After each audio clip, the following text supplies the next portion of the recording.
Dita e dytë. Jan Hus.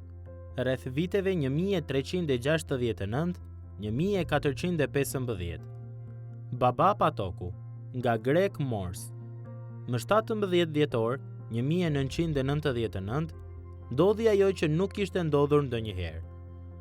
Papa shpalli ekuivalenten ceremoniale të një ndjese moderne. Faji ynë. John Paul II ju drejtua një turme në Republikën Çeke, duke shprehur keqardhje të thellë për vdekjen mizore që ju shkaktua heroit të tyre.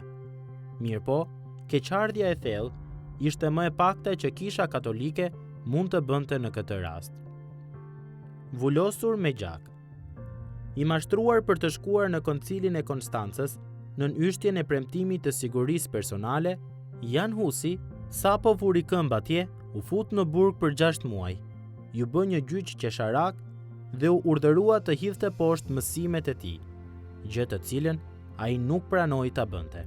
Në korrik të vitit 1415, e zhveshën lakuriq, i vendosën në kokë një kusul, në të cilën ishin pikturuar djaj dhe ku shkruaj "Krye heretiku", dhe e gjithë kjo ndodhi ndërsa ai lutej për armiqtë e tij. Pastaj e çuan nga pas një kapice librash, të cilave u kishin vënë zjarrin, dhe e lidhen pas turrës së druve. Si përgjigje ndaj faktit që e lidhen me zinxhir, sikur të ishte një qen, ai tha: "Zoti im Jezu Krisht u lidh për mua me një zinxhir edhe më të fortë se ky.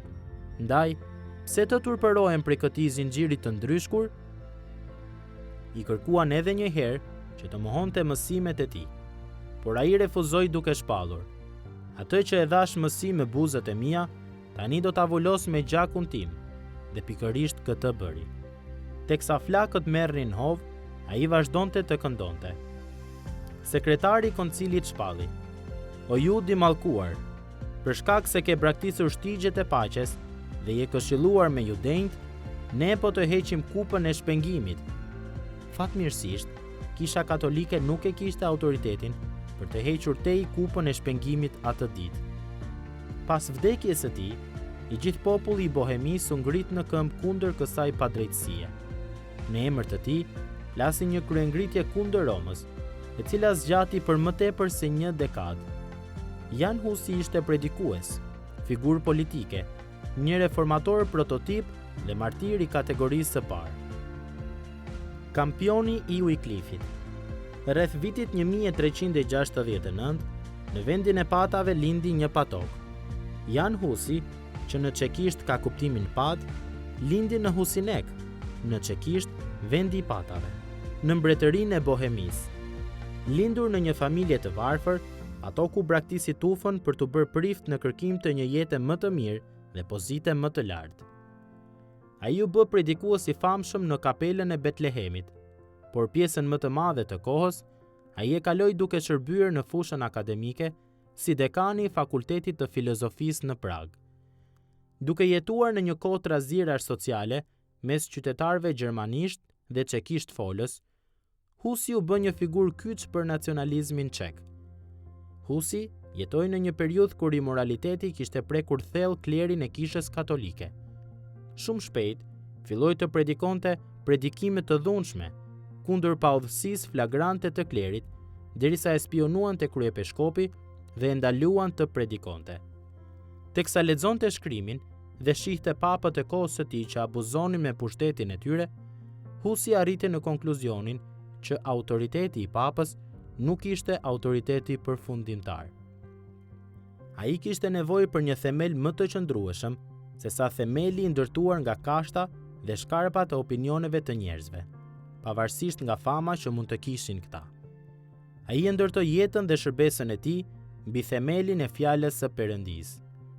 Pikpamja e tij rreth autoritetit përfundimtar të shkrimit u përflak, ndërsa nisi të lexonte veprat e mallkuara të John Wycliffit. Wycliffi gjeti një dishepull besnik tek Husi.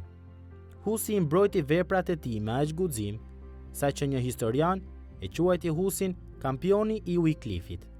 Ai ofroi argumente të forta kundër indulgjencave.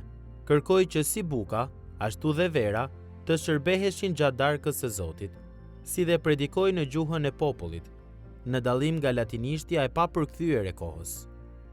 Edhe pse ende binte dakord me Kishën Katolike për sa i përket çështjeve si mesha, besnikëria e tij ndaj mësimeve të Wyclifit solli shkishërimin e tij, gjyqin për herezi dhe djegjen në turrën e druve.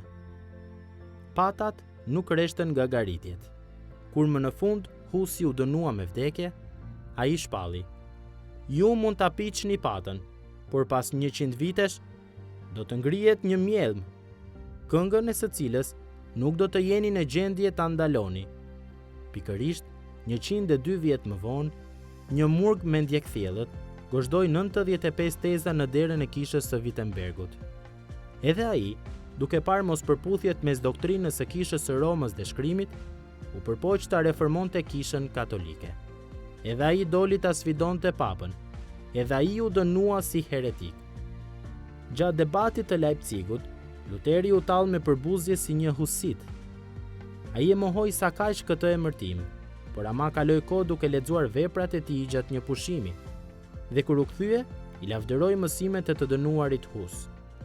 Luteri ishte mjellma e Husit, dhe më vonë do ta pranonte hapur këtë krahasim.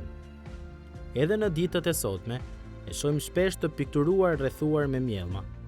Patoku, një pararendës i rëndësishëm i reformatorëve, qëndroi pa lëkundur dhe u martirizua. Mjellma erdhi pas Patokut dhe Roma nuk ka mundur ende t'ia ndalë asaj këngën.